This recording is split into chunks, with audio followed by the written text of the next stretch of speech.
Hello students. Reconstitution of the partnership firm. Reconstitution का मतलब होता है कि जब भी एग्जिस्टिंग एग्रीमेंट में चेंज करते हैं तो उसको हम बोलते हैं reconstitution of the firm. Change करने का मतलब ये हुआ कि अगर हम पुराने एग्रीमेंट में कुछ भी बदलाव करते हैं तो उस बदलाव की वजह से हमें एक नया एग्रीमेंट बनाना पड़ता है। पुराना एग्रीमेंट जो होता है वो हमें कैंसिल करना पड़ता है, ख़त्म करना पड़ता है और एक नया एग्रीमेंट बनाते हैं।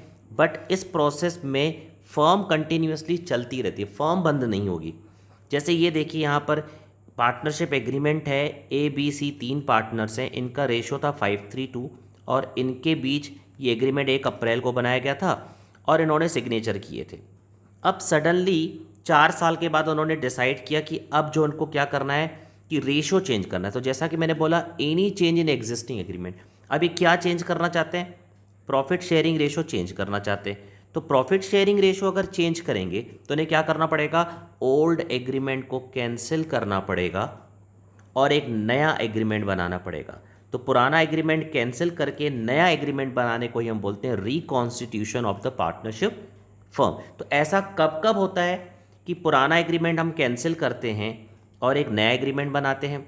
तो जब जब पार्टनर्स आपस में प्रॉफिट शेयरिंग रेशो चेंज करते हैं, या कोई नया पार्टनर फर्म में एडमिशन लेता है, या कोई पुराना पार्टनर फर्म से रिटायरमेंट ले लेता है, या किसी पार्टनर की डेथ होती है, या दो से ज़्यादा पार्टनरशिप फर्म आपस में मर्ज हो जाती हैं।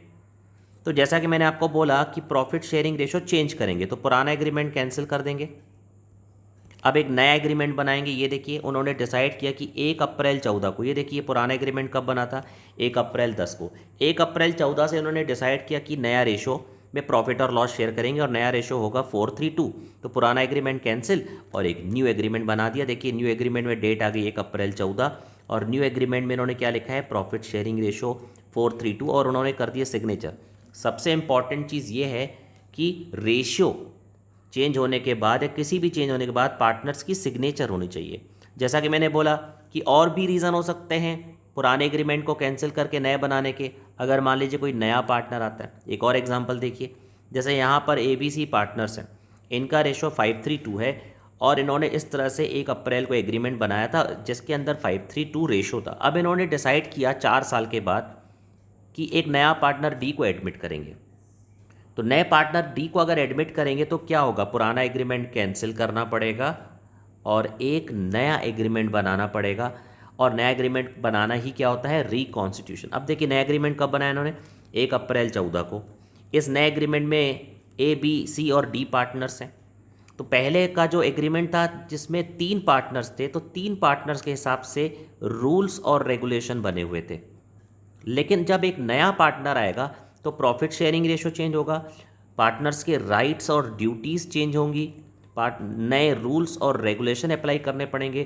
तो बजाय कि हम पुराने एग्रीमेंट में बहुत सारा अमेंडमेंट करें, हम एक नया एग्रीमेंट बनाएंगे।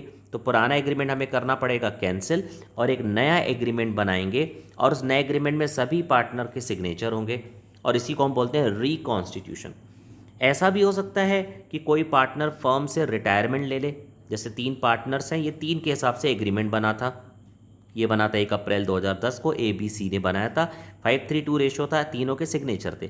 अब उन्होंने 4 साल के बाद इसमें से एक पार्टनर ने बोला भाई मैं फर्म छोड़ के जाना चाहता हूँ। तो अब पहले वाला जो एग्रीमेंट था इसको कैंसिल करना पड़ेगा क्योंकि ये एग्रीमेंट A, B और C के हिसाब से बना था। अब इस एग्रीमेंट में हमें A और B के हिसाब से सारे रूल्स एंड रेगुलेशन और न्यू प्रॉफिट शेयरिंग रेशियो हमें बनाना पड़ेगा। इसीलिए हम पुराने एग्रीमेंट को कर देंगे कैंसिल और एक न्यू एग्रीमेंट बनाएंगे।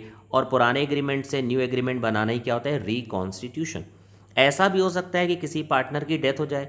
ये ABC 5:3 का रेशियो था, इन्होंने कब बनाया था? 1 अप्रैल 2010 को बनाया था। अब मान लीजिए सडनली C की डेथ हो गई तो अब क्या होगा? ये वाला एग्रीमेंट कैंसिल करना पड़ेगा क्योंकि अब फर्म में 3 पार्टनर की जगह 2 पार्टनर हो गए और इनका जो आपस में रेशियो है वो चेंज हो गया, उनके प्रॉफिट शेयरिंग रेशियो चेंज हो गए और इसके अलावा उनके राइट्स एंड ड्यूटीज़ भी चेंज हो गई। इसीलिए क्या करना पड़ेगा? एक न्यू एग्रीमेंट बनाना पड़ेगा। तो पुराना एग्रीमेंट करना पड़ेगा हमें कैंसिल और एक न्यू एग्रीमेंट बनाना पड़ेगा। ऐसा भी हो सकता है कि 2 अलग अलग पार्टनरशिप फर्म्स हैं, जैसे X और Y पार्टनर की अलग फर्म है, ए और बी पार्टनर की अलग फर्म है। ये फर्म एक ही मार्केट में थी, इनका आपस में बहुत कट थ्रोट कॉम्पिटिशन था। इन्होंने आपस में डिसाइड किया कि हम लोग मिलके बिजनेस करते हैं और एक नई पार्टनरशिप फर्म बनाई। तो इनके जो पुराने एग्रीमेंट थे वो कैंसिल करने पड़ेंगे और एक न्यू एग्रीमेंट बनाना पड़ेगा जिसमें एक्स वाई ए और बी पार्टनर रहेंगे। तो उम्मीद करता हूँ समझ में आ गया होगा कि रिकॉन्स्टिट्यूशन का मतलब क्या होता है, पुराना एग्रीमेंट को कैंसिल करना और एक नया एग्रीमेंट बनाना ही क्या होता है, रिकॉन्स्टिट्यूशन। दैट मीन्स पुराना एग्रीमेंट कैंसिल हो गया, अब नया बनेगा।